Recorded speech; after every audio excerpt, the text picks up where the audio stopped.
In this series of 4 short films entitled Language of Influence, we're going to be looking at how you can improve the way you influence others using language. And over the series of these 4 short films, considering the whole spectrum of communication.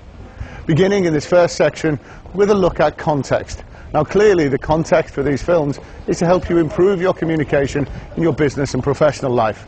And I'm sure you're already aware that in business, in your professional world, you need to give more thought to the outcomes you want from your communication.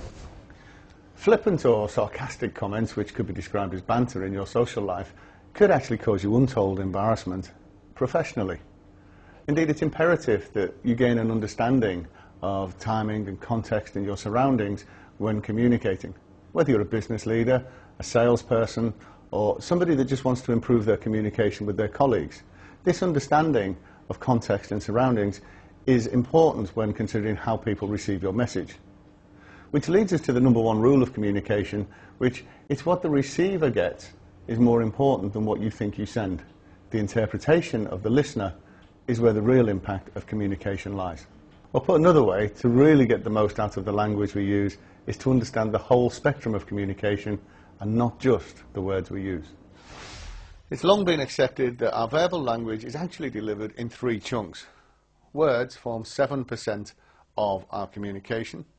Our tone of voice delivers 38% of the communication, and the largest part is actually our physiology or our body language, which delivers 55% and includes our facial expressions.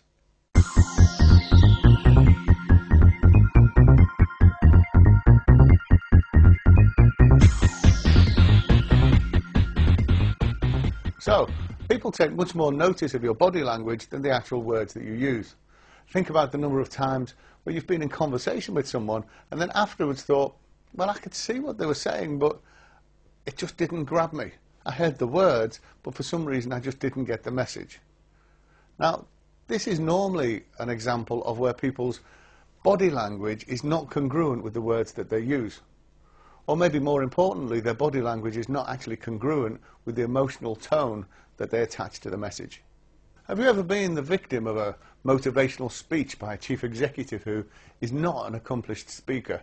Whilst the words are carefully crafted and designed to motivate and inspire, the delivery leaves you flat. This is a fantastic example of the power of body language. Try this exercise.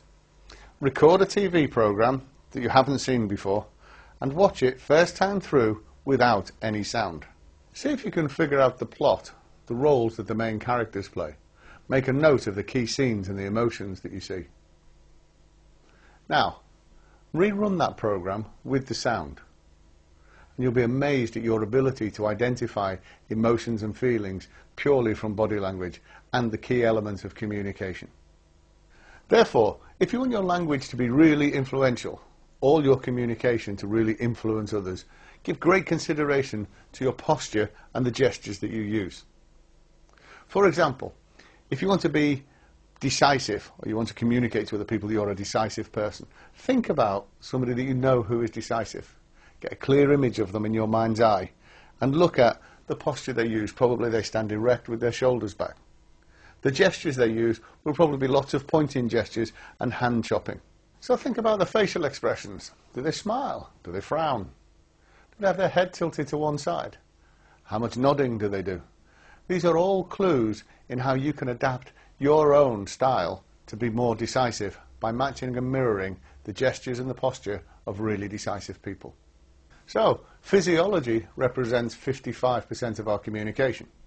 But if we get that right, that means that we can improve by a further 45%. 38% with our emotional tone and 7% in the way that we use our words. In the next film, we're going to show you how you can maximize the potential of your emotional tone.